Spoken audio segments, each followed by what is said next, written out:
बिस्मिल्लाहिर्रहमानिर्रहीम। अस्सलाम वालेकुम dear students, welcome to VU Rocky. तो जी स्टूडेंट्स, आज की इस वीडियो में हम लोग करेंगे CS 205 इंफॉर्मेशन सिक्योरिटी के जो मिड टर्म एग्ज़ाम्स है उसकी प्रिपरेशन। तो मैंने आप लोगों के लिए एक MCQs की फ़ाइल बनाई है जो कि LMS के ऊपर हमारे लेक्चर व्यू करने से पहले और बाद में आती है हमारी प्री असेसमेंट और पोस्ट असेसमेंट। उसके जो MCQs थे उनको मैंने सोल्व करके आपके लिए एक फ़ाइल बनाई है जिसमें तकरीबन 100 के करीब MCQs है।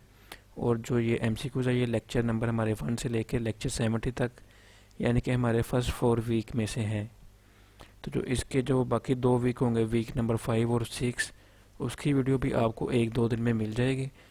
उसके लिए मैं सेकंड पार्ट बनाऊंगा। अभी मैंने सिर्फ वीक 4 तक ही ये फाइल बनाई है। तो उम्मीद है मुझे कि आपका जो सारा पेपर होगा MCQs आपको इन्हीं में से आएंगे। तो आप लोगों ने इसको अच्छे से कर लेना है, अच्छे तरीके से याद करना है इनको, और इस वीडियो को अपने दोस्तों के साथ शेयर भी करना है। और पेपर के बाद आप लोगों ने आके अपना पेपर भी जो है कमेंट सेक्शन में शेयर करना है कि आपको इस फाइल में से क्या क्या आया था। तो बिना टाइम वेस्ट किए चलते हैं अपने MCQs की तरफ। सबसे पहले हमारे पास MCQs है, keeping information and information system available for use is called. कि जो हमारे पास इंफॉर्मेशन होती है और हमारा इंफॉर्मेशन सिस्टम होता है, अगर वो इस्तेमाल करने के लिए हमारे पास वो दस्तयाब हो तो उसको हम क्या कहते हैं। तो वो हमारे पास कहलाता है अवेलेबिलिटी। अवेलेबिलिटी इसका जो राइट आंसर है। तो नेक्स्ट चलते हैं सेकंड क्वेश्चन की तरफ।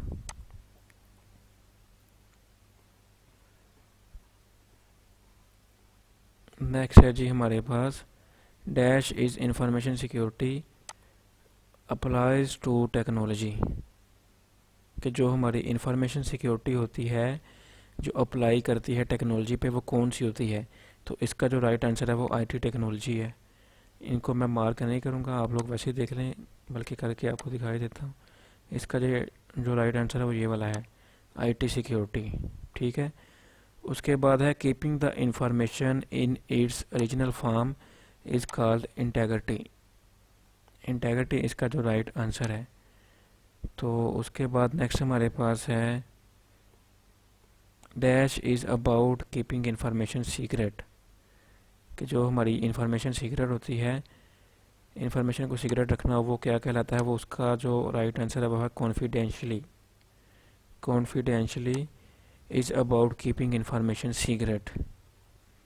नेक्स्ट हमारे पास है जी, in Bangladesh bank swift hack USD dash stolen. कि जो कितने USD डॉलर हैं जो हैक किए थे। तो इसका जो राइट आंसर है वो 81 मिलियन है, 81 मिलियन स्टोलन। उसके बाद नेक्स्ट हमारे पास है, the NHS hack has shut down IT system in dash countries. के कितने मुल्कों में उसने जो ITs के सिस्टम थे उनको हैक किया था। तो ये 99 कंट्रीज़ में हैक किया था उसने। उसके बाद नेक्स्ट हमारे पास है, in Bangladesh swift hack February 2016 hackers sent more than dash dozen fraudulent money transfer request. कि हैकर ने कितनी दर्जन जो है वो उसने मनी ट्रांसफ़र की रिक्वेस्ट भेजी थी। तो इसका जो राइट आंसर है वो 3 है। ठीक है। तो उसके बाद हमारे पास नेक्स्ट क्वेश्चन है, dash is found to address Pakistan international ranking. कि किसने पाकिस्तान को इंटरनेशनल रैंकिंग पे शो करवाया था। तो इसका जो राइट आंसर है वो है PCSA। PCSA Pakistan cyber security association. ये भी आपको आ सकता है कि PCSA स्टैंड फॉर। उसके बाद नेक्स्ट हमारे पास है, Pakistan ranked at most almost at the dash of the table in international ranking bye ITU। कि ITU के मुताबिक पाकिस्तान का जो टेबल के ऊपर रैंक है वो कौन सा है। तो पाकिस्तान जो ऑलमोस्ट है वो बॉटम लेवल पे शो होता है। ठीक है।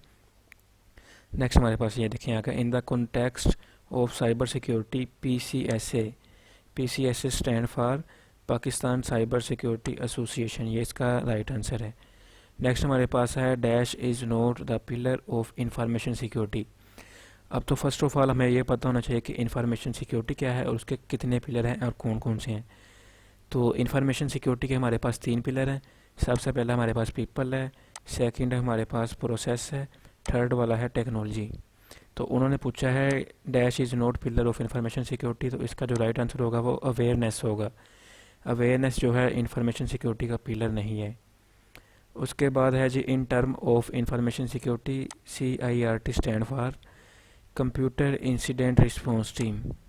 CIRT stand for computer incident response team. Next हमारे पास है जी in context of international organisation, ENISA stand for. ENISA stand for क्या है? European Union agency for network and information security. तो ये इसका राइट आंसर है। उसके बाद है in context of security hardening, MSB stand for. MSB क्या होता है? Minimum security baseline. तो ये इसका राइट आंसर होगा। नेक्स्ट हमारे पास है dash is the process of configuring IT assets to maximise security of the IT assets and minimise security risk. तो इसका जो सही आंसर है वो है सिक्योरिटी हार्डनिंग। सिक्योरिटी हार्डनिंग जो इसका राइट आंसर है। उसके बाद है in term of security hardening, SSH stand for. कि हमारे पास जो SSH है वो स्टैंड फॉर क्या है? इसका जो राइट आंसर है वो है सिक्योर शेल। तो नेक्स्ट हम चलते हैं अपने अगले क्वेश्चन की तरफ। नेक्स्ट हमारे पास है in term of security governance, ISMS stand for. ISMS stand for information security management system. तो जो बी ऑप्शन है वो इसका राइट आंसर है। उसके बाद है responsibility for governance is associated with the board and senior management. तो आप लोगों को ये पावर पॉइंट की जो स्लाइड है उधर से आप लोगों को ये जवाब मिल भी जाएंगे, इनके जो आंसर है ये वाले। तो उसके अलावा मैंने आप लोगों के लिए हैंडआउट्स बनाए हैं, वो सारी पावर पॉइंट स्लाइड को इकट्ठा करके, तो वो उसका लिंक भी मैं आपको डिस्क्रिप्शन में प्रोवाइड कर दूंगा। आप ये MCQs की फ़ाइल रीड कर लेना एक दफ़ा से, इसको समझ लेना वीडियो को अच्छे से। उसके साथ साथ आप एक नज़र हैंडआउट्स पढ़ लेना। तो चलते हैं नेक्स्ट क्वेश्चन की तरफ। नेक्स्ट हमारे पास है dash is the set of responsibility and practices exercised by the board and executive management with the goal of providing strategic direction। तो जो इसका राइट आंसर है वो है सिक्योरिटी गवर्नेंस। ठीक है। नेक्स्ट हमारे पास है SOP stand for. SOP stand for standard operating procedure. Option B इसका राइट आंसर है। उसके बाद हमारे पास है dash is more detail description of the process. जो हमारा प्रोसीजर है ये होता है procedure is the more detail description of the process. Next हमारे पास है a dash is defined as a programme of related project manage in a coordinate way to obtain benefit not available from managing the project individually. तो इसका right answer है programme. A programme is defined as a group of related project. ठीक है, ये आप लोगों ने definition याद भी रखनी है। ये आपको शॉर्ट क्वेश्चन में बता सकता है कि प्रोग्राम क्या है, इसकी डेफिनेशन बताएं। तो नेक्स्ट चलते हैं हम अपने क्वेश्चन अगले की तरफ। Dash is sum of all activities planned and execute by the organisation to meet its security objectives. इसका जो राइट आंसर है वह है सिक्योरिटी प्रोग्राम। नेक्स्ट हमारे पास है जी dash must be trained to effectively and correctly follow policies information security process and implement technologies. कि किसको ट्रेन होना चाहिए सब काम करने के लिए? तो पीपल मस्ट बी ट्रेंड। इसका जो राइट आंसर है वो है पीपल। उसके बाद है social engineering and dash are aspects that people must be train to handle appropriately. Social engineering and phishing इसका जो राइट आंसर है ऑप्शन बी। नेक्स्ट हमारे पास है in the context of information security program, DLP stand for. DLP stand for data loss prevention. उसके बाद next हमारे पास है the dash is delegated and authorised by senior management to run the information security programme and meet its objective. तो इसका जो right answer है वो है information security manager. Information security manager is delegated and authorized by senior management to run the international security program and met its objective। Next हमारे पास है in the context of security framework, PCI DSS stand for। PCI stand for payment card industry and DSS stand for data security standard. तो इसका जो option B है वो right answer है। Next हमारे पास है dash specific the requirement for establishing implementing maintaining and continually improving and information security management system. कि कौन सा जो वर्जन है ISO का वो इन सब कामों को करने के लिए यूज़ होता है। ऑप्शन ए है हमारे पास ISO 27001 वर्जन 2015, उसके बाद इसी तरह 11 वाला है, फिर 13 वाला है, लेकिन जो हमारा राइट आंसर है वो है ISO 27001 और जो वर्जन इसका है 2013। नेक्स्ट हमारे पास है in the context of security framework SSC stand for security standard council. SSC stand for security standard council. Next है हमारे पास dash refer to the potential damage or loss that may be caused to an organisation in the absence of appropriate control. Information security risk जो है इसका right answer है। उसके बाद हमारे पास है security is responsibility of every one. कि जो सिक्योरिटी है वो किसकी ज़िम्मेदारी है, हर एक की ज़िम्मेदारी है सिक्योरिटी। नेक्स्ट हमारे पास है in the context of information security ISMC stand for. ISMC stand for हमारे पास है इंफॉर्मेशन सिक्योरिटी मैनेजमेंट कमेटी। तो ये इसका ऑप्शन सी जो राइट आंसर है। उसके बाद है in term of breaches DBIR stand for. DBIR stand for data breach investigation report. उसके बाद हमारे पास है next according to global cyber security index 2017 ITU Pakistan ranked. Pakistan का कौन सा नंबर था 2017 ITU के मुताबिक, तो जो पाकिस्तान का रैंक है वो है 67। नेक्स्ट हमारे पास है in term of information security in Pakistan PECA stand for Pakistan electronic crime act. Next हमारे पास है according to global cyber security index 2017 ITU Bangladesh ranked. Pakistan का जो रैंक था वो हमने पहले देखा वो 67 है और अब बांग्लादेश का रैंक है तो ये 53 है। उसके बाद इसका एक और इसमें कंट्री आती है वो है आई थिंक इंडिया है। तो अगर उसका रैंक पूछे तो इंडिया का रैंक है 23।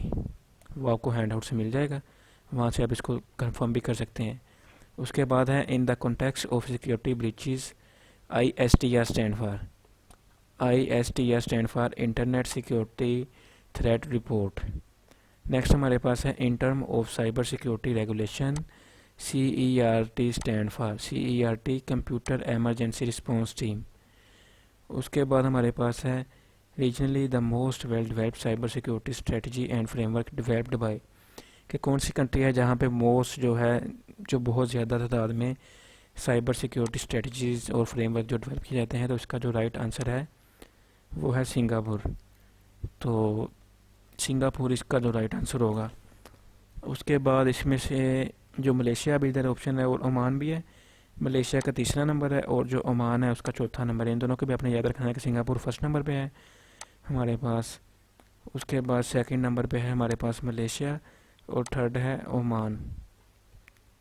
नेक्स्ट हमारे पास है DMZ stand for demilitarized zone. उसके बाद है IPS stand for intrusion prevention system. तो ऑप्शन सी इसका जो राइट आंसर है। नेक्स्ट हमारे पास है जी considering the major component of the enterprises IT network NGN-FW stand for. NGN stand for next generation और FW जो शॉर्ट है वो है फायरवेल का। तो इसका जो राइट आंसर होगा वो ऑप्शन डी है नेक्स्ट जनरेशन फायरवेल। उसके बाद है virtualisation security classified into dash areas. तो इसका जो राइट आंसर है वो हमारे पास है 3 एरियाज। अब 3 एरियाज कौन कौन से हैं आपने इसको हैंड आउट से देख लेना है, इसको अच्छे से याद भी करना है कि इसके कौन कौन से 3 एरियाज हैं। ये आपको शॉर्ट क्वेश्चन में भी आ सकता है। तो नेक्स्ट हमारे पास है in term of virtualisation environment VM stand for. तो VM स्टैंड फॉर है वर्चुअल मशीन के। तो नेक्स्ट हमारे पास है डैश ऑफ अ सिस्टम और component assures a high level or of operational performance uptime of a given period of time। तो इसका जो राइट आंसर है वो है high availability. High availability option A इसका जो राइट आंसर है। नेक्स्ट हमारे पास है dash refers to the ability of a system to continues its operation without any interruption when one or more of its component fail. तो इसका जो right answer है वो है फॉल्ट टॉलरेंस। उसके बाद है हमारे पास high availability and fault tolerance are design to minimise down time with the help of dash component. तो इसका जो राइट आंसर है वो है रिडंडेंट कंपोनेंट। उसके बाद है in the context of high availability design n+1 redundant configuration the number of units to be use as backup will always be. इसका जो राइट आंसर है वो है ओनली वन। जब भी हम बैकअप लेंगे तो वो will always B only one होगा। उसके बाद है हमारे पास साइट मॉडल्स आ गया। नेक्स्ट हमारे पास साइट मॉडल वाला टॉपिक। अब हमें पता होना चाहिए कि साइट मॉडल कौन कौन सी हैं और उसकी कितनी टाइप है। साइट मॉडल की 3 टाइप हैं। सबसे पहले हमारे पास है हॉट साइट, फिर वार्म साइट और एक है कोल्ड साइट। ये 3 इसकी टाइप हैं। अब वो पूछ रहे हैं कि dash is the cheapest type of redundant site model. तो इसका जो राइट आंसर है वो है कोल्ड साइट। कोल्ड साइट जो है, कोल्ड साइट हमारी वो चीपेस्ट है। और अगर वो पूछे कि इसकी जो है मिडल कौन सी है, मिडल टाइप, वो है हमारे पास वार्म साइट। और जो इसकी सबसे एक्सपेंसिव साइट है वो है हॉट साइट। तो इसको आपने अच्छे से याद रखना है। नेक्स्ट हमारे पास ये देखें आगे, dash redundant site model is considering as an expensive model. इसका जो राइट आंसर है वो है हॉट साइट। नेक्स्ट हमारे पास है in the context of site redundancy if an organisation has an RPO of 4 hours then the system must back at least every dash hours। अब सबसे पहले हमें पता होना चाहिए कि हमारा जो RPO है वो क्या होता है। RPO स्टैंड फॉर है रिकवरी पॉइंट ऑब्जेक्ट के। और अगर तो हमारे पास ये 4 आवर जो होंगे तो सिस्टम का जो बैकअप होगा वो भी एवरी 4 आवर्स के बाद होगा। और अगर यहाँ पे हमारा नंबर चेंज हो जाए, ये वाला जो 4 है इसकी जगह पे 6 हो जाए, 8 हो जाए, तो उसके मुताबिक ही जो यहाँ पे होगा वही सेम उसका आंसर होगा। नेक्स्ट हमारे पास है which one of the following is not type of redundant site. अभी मैंने आपको पीछे बताया कि उसकी जो 3 टाइप है, पहली कोल्ड साइट, नहीं सॉरी, पहली हॉट साइट है, फिर वार्म साइट और तीसरी है कोल्ड साइट। और जो ये वाली है ऑप्शन डी थंडर साइट, इसका जो है राइट आंसर है वो इसकी टाइप नहीं है। उसके बाद है in the context of site redundancy if an organisation has an dash of 2 hours then it cannot be down for longer than that। तो अगर हमारे पास RTO हो 2 hours की तो उसके बाद जो होगा वो हमारा जो है it can not be done for longer than that. अब RTO स्टैंड फॉर हमारे पास क्या होता है, RTO stand for recovery time object. और जो हमारे पास RPO अभी मैंने आपको बताया रिकवरी पॉइंट ऑब्जेक्ट होगा, ठीक है। तो नेक्स्ट हमारे पास है in the context of security tools use in enterprises the complexity level of encryption software is consider high. तो ये हाई कंसिडर किया जाता है। उसके बाद हमारे पास है in perspective of security tools use in an enterprises Veritas is an example of automated backup. तो नेक्स्ट हमारे पास है in the context of security tools use in an enterprises dash is an example of network and performance management. जो इसका right answer है option D है Orion. उसके बाद नेक्स्ट हमारे पास है in perspective of security tools use in enterprises MCA फी इज़ एन एग्जाम्पल ऑफ। इसका जो राइट आंसर है वो है इंटरप्राइजेज एंटीवायरस। नेक्स्ट हमारे पास है dash refers to prevent a prevalent approach in the industry in which the solution for every security challenge is in the form of a box or device। तो इसका जो right answer है वो है box security. Box security refer कर दिया है इसको, ठीक है। तो नेक्स्ट हमारे पास है कि which one of the following is not a layer of the security transformation model use in an enterprises. तो सिक्योरिटी गवर्नेंस भी इसका जो है इसके लिए है। वेलनरेबिलिटी मैनेजमेंट भी इसका राइट आंसर नहीं है क्योंकि वो भी इसकी टाइप है। सिक्योरिटी इंजीनियरिंग भी इसकी टाइप है। तो जो राइट आंसर है वो हमारे पास है सिक्योरिटी फास्टनिंग। नेक्स्ट हमारे पास है the dash layers security transformation model is the only way to effective and practically address security posture. इसका जो राइट आंसर है वो 4 लेयर्स है। उसके बाद है dash layer transformation model is tried and tested for geographics where the overall security awareness and posture is weak. तो इसका फिर वही 4 लेयर्स है हमारे पास, ठीक है। नेक्स्ट हमारे पास है a documented structure approach to deal with unplanned incident is called edge. इसका जो राइट आंसर है वो हमारे पास है डिजास्टर रिकवरी प्लान। उसके बाद हमारे पास है dash is an area of security that allow an organisation to maintain or quickly resume mission critical IT function following disaster. इसका जो राइट आंसर है वो डी आर है, ठीक है। तो D R stand for disaster recovery. Next हमारे पास है dash is capability of the organisation to continue its services at acceptable pre defined levels following a disruptive incident. तो इसका जो राइट आंसर है वो हमारे पास है बिजनेस कंटिन्यूटी। नेक्स्ट हमारे पास है dash is a document that consist of critical information an organisation need to continue operating during an unplanned event. तो जो अनप्लान्ड इवेंट होता है वो हमारे पास होता है बिजनेस कंटिन्यूटी प्लान। उसके बाद हमारे पास है dash is maximum down time of an organisation can handle. तो आर टी ओ इसका जो राइट आंसर है, R T O stand for recovery time object. उसके बाद है dash is maximum age of files that an organisation must recover from backup storage for normal operation to resume after a disaster. तो इसका है R P O. R P O stand for recovery point objective. इसको आपने अच्छे से याद रखना है। उसके बाद है if an organisation has an R T O of 4 hours then. तो फिर क्या होगा, it can not down longer than 4 hours, ठीक है। यहाँ पे जितने होगा 4 आवर्स जो होंगे तो इधर 4 आ जाएगा, यहाँ पे अगर 2 होगा तो 2 आ जाएगा, 8 होगा तो 8 आ जाएगा। उसके बाद है vendor selection is done in dash phase of IT assist of life cycle. तो इसका जो है वो है प्रिक्योरमेंट। तो जो इसका फर्स्ट फेज़ होता है वो हमारे पास होता है प्लानिंग का, सेकंड फेज़ हमारे पास प्रिक्योरमेंट, थर्ड हमारे पास है आई थिंक सिक्योर का। तो इसी तरह ये चलते रहते हैं, कोई 7-8 है, आपने इनको अच्छे से देख लेना है। नेक्स्ट हमारे पास है dash is fourth phase of IT assist life cycle. तो 4 फेज़ इसका है सिक्योर। उसके बाद है हमारे पास in context of enterprise security a person in the organization responsible for managing an assist is called assist owner is called managing an assist। जो उसको मैनेज करता है वो assist owner कहलाता है। उसके बाद है patches are also called।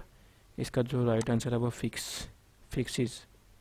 उसके बाद है CSA is short for cloud security alliance। इसको रेस करते हैं, आपको नज़र नहीं आएगा सही से, ये वाला क्लाउड सिक्योरिटी अलायंस जो ऑप्शन डी है इसका राइट आंसर है। नेक्स्ट हमारे पास in the context of information security controls CIS is short for. CIS is short for है centre for internet security. Next हमारे पास है OWASP stand for open web application security project. उसके बाद हमारे पास है implement control on test setup is the dash setup of security hardening. इसका जो राइट आंसर है वो 5th इम्प्लीमेंट जो हमारा 5वां स्टेप होता है। उसके बाद है in the process of securing the assessed dash is the key most important factor. तो जो इसका मोस्ट इम्पोर्टेंट फैक्टर होता है वो priority, option C is right answer. उसके बाद नेक्स्ट हमारे पास है document controlled in SOP is the dash step of security handling. तो इसका जो है right answer option B 4th है। नेक्स्ट हमारे पास है as per the context description in the relevant video lecture there is only one benchmark for dash category of CIS। तो हमारे पास CIS बेंच मार्क है जो टोटल वो हमारे पास 107 हैं, जिसमें से हमारे पास 36 जो ऑपरेटिंग सिस्टम के हैं उसके बाद सर्वर सॉफ्टवेयर है, उसके बाद क्लाउड प्रोवाइडर है, मोबाइल डिवाइसेस है। तो इस तरह से काफ़ी है ना, इसकी जो है 160 टोटल बनते हैं। तो वो पूछ रहे हैं कि इसमें से जो वाला कौन सा बेंचमार्क है जो एक है, तो वो हमारे पास है मल्टी फंक्शन प्रिंटर डिवाइसेस। उसके बाद as per the contact description in the related video lecture there are total C I A benchmarks. ठीक है, अब ये टोटल आ गया 107 इसका टोटल बेंच मार्क। उसके बाद वो पूछ रहा है कि इसमें से जो बेंच मार्क है ऑपरेटिंग सिस्टम कैटेगरी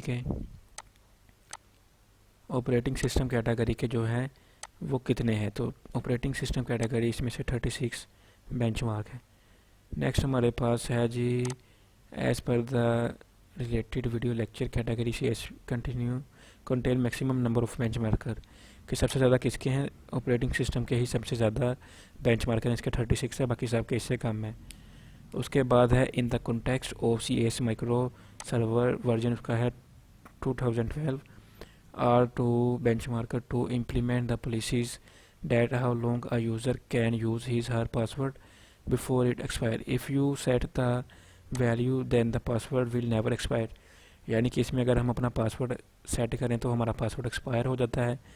तो इसमें से कौन सी वैल्यू है 999, 0 या 555 या 100, जिसको हम सेट करें तो हमारा पासवर्ड कभी एक्सपायर नहीं होगा। तो इसका राइट आंसर है 0। अगर हम 0 सेट कर देंगे पासवर्ड हमारा कभी एक्सपायर नहीं होगा। उसके बाद नेक्स्ट हमारे पास है in the context of CIS Microsoft server 2012 R2 benchmarker to implement the policies that how long a user can use his her password before it's expired. The valid range is dash days. तो इसकी जो range है वो है 0 से लेके 999। उसके बाद है DIS से issue a new and complete set of benchmarker after every dash month, तो ऑन इट्स ऑफिशियल वेबसाइट। इसका जो होता है वो है 90 डेज, तो इसका 3 मंथ्स जो इसका राइट आंसर होगा। नेक्स्ट हमारे पास है there are STIGs available. Total कितनी STIGs हमारे पास हैं, वो है हमारे पास DAS में 425, 425 का right answer option C. Next हमारे पास है classified version of DAS is only available for USSR department of defence. इसके लिए वो फ्री में अवेलेबल है। उसके बाद हमारे पास है STIGs stand for security technical implementation guides. तो जी स्टूडेंट, ये थी हमारी वीक 1 से लेके वीक 4 तक जो है हमारे जो सारे वीडियो लेक्चर्स हैं उसमें से MCQs।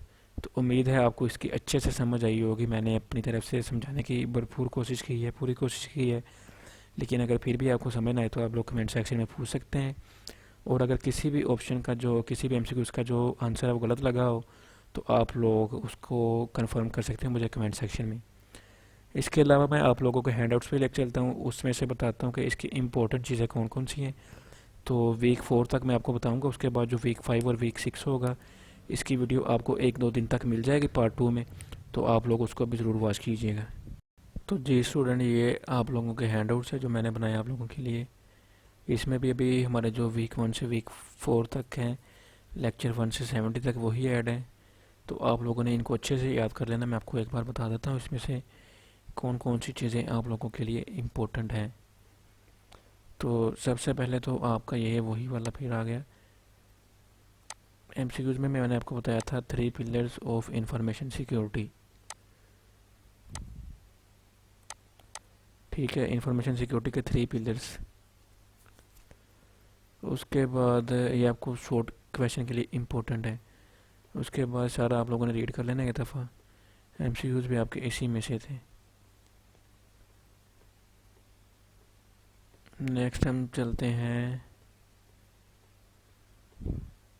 लेक्चर 5 है। इसके अंदर हमारे 3 pillar of information security, people, process और टेक्नोलॉजी। इसको अपने MCQ और शॉर्ट क्वेश्चन के लिए याद रखना है। उसके बाद हमारे पास लेक्चर 7 है। इसके अंदर आप लोगों ने ये जो 4 इसकी टाइप है, security hardening, vulnerability management, security engineering और सिक्योरिटी गवर्नेंस, ये आप लोगों ने याद रखनी है। और उसके बाद इसके ये भी रखने हैं याद कि सिक्योरिटी हार्डनिंग में क्या क्या चीज़ आती है, वेलनरेबिलिटी मैनेजमेंट में क्या क्या चीज़ें हैं, और इसी तरह बाकी दो में भी। नेक्स्ट हमारे पास लेक्चर 8 है। इसके अंदर सिक्योरिटी इन द ट्रेंचेस, ये इम्पोर्टेंट है। इसमें से आप लोगों को एमसीक्यूज आएंगे कि आइडेंटिफाई क्रिटिकल है, जो क्रिटिकल असिस्ट है ये हमारा कौन से नंबर पे है। उसके बाद रिसर्च ऑन एप्लीकेबल, ये सेकंड नंबर पे है, फर्स्ट पे आइडेंटिफाई हो गया। थर्ड पे हमारा होगा चेकलिस्ट ऑफ एप्लीकेबल कंट्रोल। फिर 4 पे है डॉक्यूमेंट कंट्रोल इनटू एसओपी।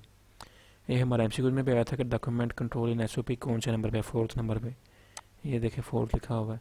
उसके बाद 5 पे इम्प्लीमेंट हो गया, 6 पे वैलिडेशन, 7 पे change management process for production, 8 पे है implement on production and monitoring.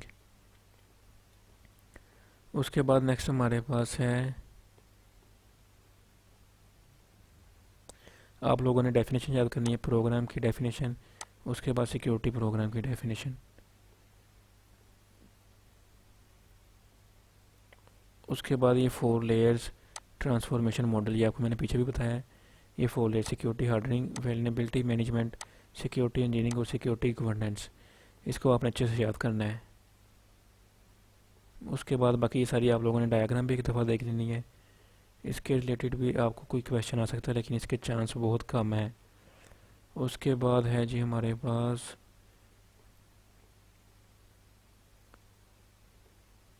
Next हमारे पास है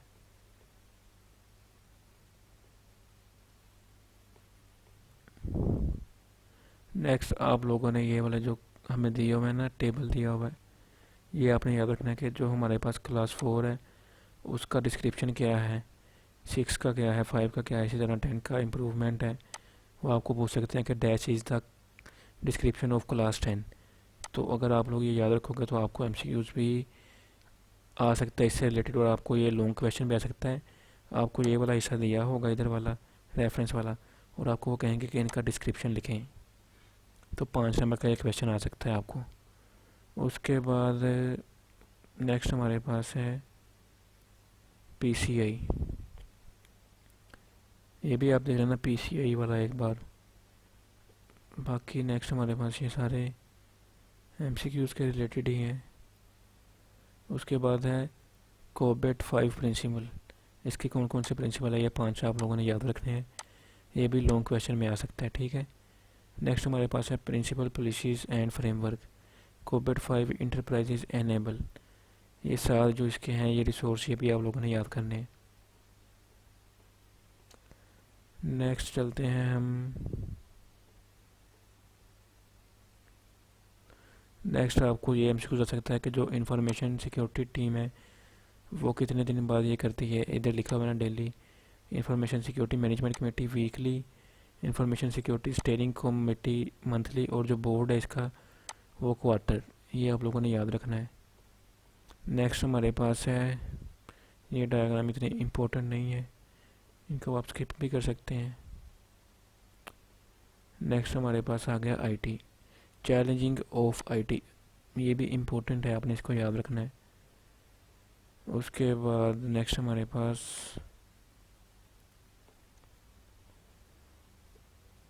पाकिस्तान लेक्स, ये आप लोगों ने याद करने हैं, 5-6 लाइनें।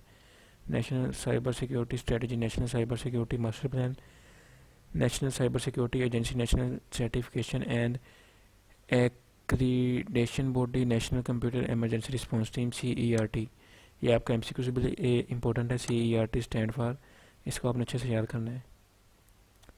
नेक्स्ट हमारे पास है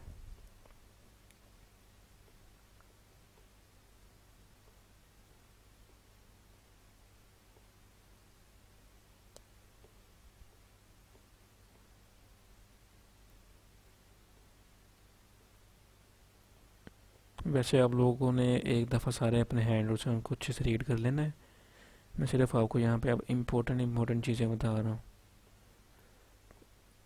तो अगर आप लोग हैंड आउट अच्छे से कर लेंगे तो आपका जो है सारा पेपर अच्छा होगा, एमसीक्यूज भी और क्वेश्चन भी।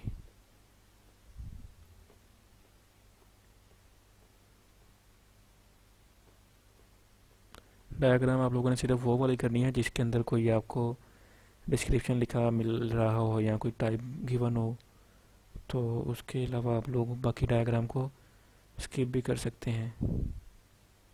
उसके बाद ये लेक्चर 29, 30, 34, इस तरह 31, इसमें उन्होंने बताया कि इंटरप्राइजेज नेटवर्क है जो वो स्मॉल ऑर्गेनाइजेशन हो तो उसमें कितने टोटल स्टाफ होते हैं, आईटी का स्टाफ कितना होता है, उसके टोटल सर्वर कितने होते हैं।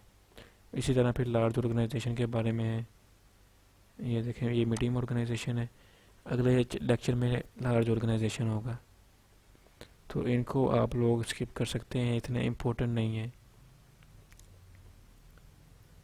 नेक्स्ट हमारे पास है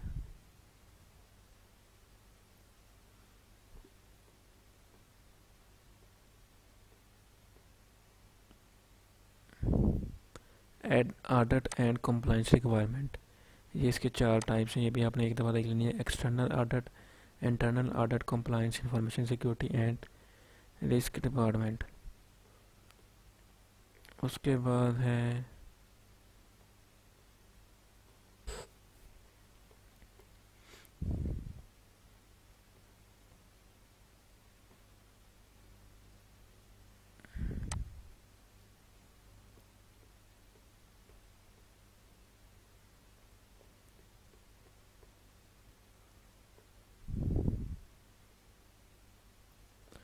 उसके बाद ये वाला जो लेक्चर आपके लिए इम्पोर्टेंट है, क्योंकि इसमें लेक्चर नंबर 37, इसमें बहुत से जो है ना स्टैंड फॉर वाले एमसीक्यूज आपको आ सकते हैं। NGN FW stand for, DMZ stand for, उसके बाद DLP stand for, NAC stand for, WAF stand for. तो आप लोगों ने इन सबको अच्छे से याद करना है। IAM stand for identity and access management, PIM stand for. इसी तरह आपने इसको सारे को देख लेना है। उसके बाद लेक्चर 38 में से जो ये डेफिनेशन है ये भी इम्पोर्टेंट है, पहला जो पार्ट है हाई अवेलेबिलिटी। तो ये भी पूछ सकते हैं कि H स्टैंड फॉर क्या होता है, हाई अवेलेबिलिटी, इसको भी आपने अच्छे से याद रखना है। उसके बाद ये most important MCQs and short question के कितनी टाइप्स है रिडंडेंट साइट की और कौन कौन सी है। 3 टाइप है, हॉट साइट, कोल्ड साइट और वार्म साइट। हॉट साइट है जो ये हमारे पास एक्सपेंसिव होती है, उसके पास कोल्ड साइट चीपेस्ट होती है। तो नेक्स्ट हमारे पास जो वार्म साइड है ये है हमारे पास middle ground.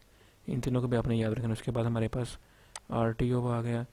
RTO stand for recovery time object, इसको आपने देख लेना एक नज़र। उसके बाद RPO, और इन दोनों की आपने एग्जांपल देखनी है। ये MCQs मैंने आपको करवाया हुआ है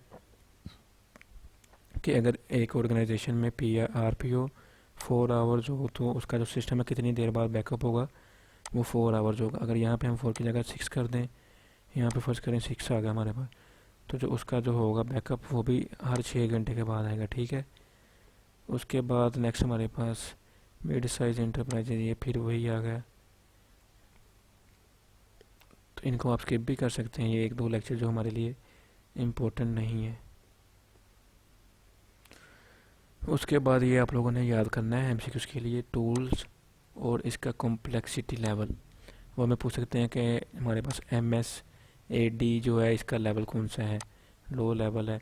इसी तरह आपको मैंने शायद पिछली वीडियो में करवाया है कि जो विंडो वाला था, शायद नहीं कोई हाई वाला था, वो वाला शायद इंक्रिप्शन सॉफ्टवेयर था, आई थिंक इंक्रिप्शन सॉफ्टवेयर का लेवल जो है वो हाई है। इस तरह से आपने सारा टेबल याद कर लेना एक दफ़ा। नेक्स्ट हमारे पास है जी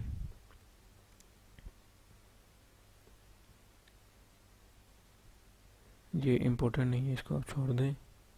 45 भी इम्पोर्टेंट नहीं है, 46 वाला इम्पोर्टेंट है, इसकी आपने रीडिंग भी करनी है सारी एक दफ़ा। और ये वाली इसकी जो डायग्राम है ये मोस्ट इम्पोर्टेंट है कि सिक्योरिटी रिक्वायरमेंट फर्स्ट पार्ट है, फर्स्ट स्टेप है, सेकंड सोल्यूशन रिसर्च, फिर बजटिंग एंड अप्रूवल्स, फिर RFP, उसके बाद इंस्टॉलेशन, एक्सेप्टेंस, उसके बाद डेवलपमेंट ऑफ SOP, फिर ऑन गोइंग ऑपरेशंस, ठीक है। और ये देखें ये कितना इंपॉर्टेंट है, ये बार बार हमारे पास आ रहा है 4 लेयर वाला, इसलिए आपने इसको अच्छे से याद रखना है, ठीक है। उसके बाद 48 में से DER, डिज़ास्टर रिकवरी, इसकी आप लोगों ने डेफिनेशन याद करनी है, ये MCQs के लिए इम्पोर्टेंट है। उसके बाद लेक्चर 49 है business continuity management. Business continuity management की डेफिनेशन ये आप लोगों ने अच्छे से कर लेनी है, ये भी MCQs में आ सकती है। उसके बाद BC plan, BC stand for business continuity. Next यहाँ तक ही हमारा इम्पोर्टेंट था, बाकी जो हमारा है वो वीक 4 में से ये हमारा इम्पोर्टेंट है। एक IT असेस्ट में फर्स्ट स्टेप जो हमारा प्लानिंग का है, सेकंड हमारा प्रिक्योरमेंट का है, ये हमें MCQs भी 2 दिन किए थे। थर्ड इसका स्टेप है इंस्टॉलेशन, फोर्थ है सिक्योर, 5 है एक्सेप्टेंस और 6 है सपोर्ट एंड मेंटेन, 7 वाला है रिटायरमेंट एंड डिस्पोजल।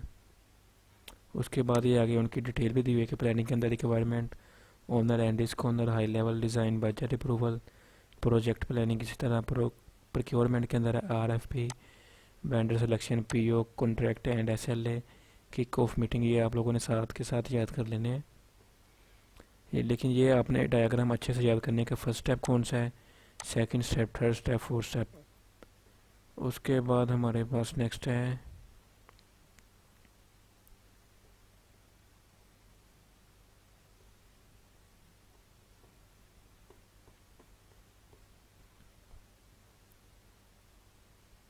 नेक्स्ट ये वाला ट्रैक 1, ट्रैक 2, ट्रैक 7, ये में 7 तक गिवन है।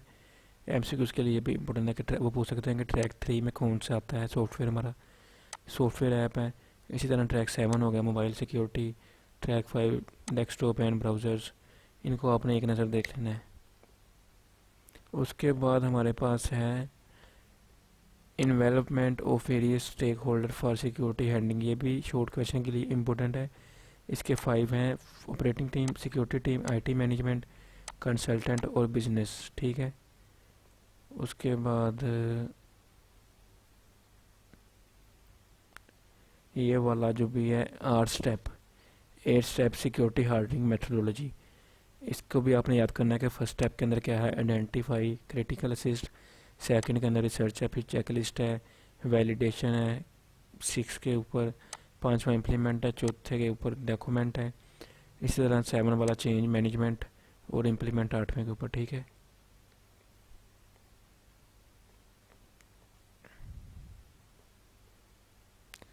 ये भी वही वाला है। नेक्स्ट अब हमारा लेक्चर ये वाला इम्पोर्टेंट है, ये मोस्ट इम्पोर्टेंट है 62 वाला, CIS बेंचमार्क।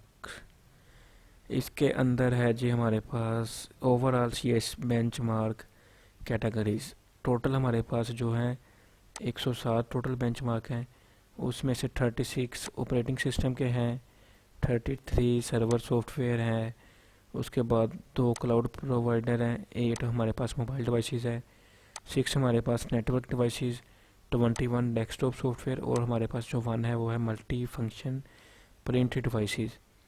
अब नेक्स्ट हमारे पास 1 बाय 1 हम इनको देखते हैं। ऑपरेटिंग सिस्टम के जो 36 हैं, इसके आगे जो कैटेगरीज है वो कौन कौन सी है, तो उसमें हमारे पास सबसे पहले है डिस्ट्रीब्यूशन इंडिपेंडेंट लिनक्स 1, इसका है। इसी तरह फिर 5, 2, 3, ये आप लोगों ने इसको सारे को अच्छे से देख लेना है।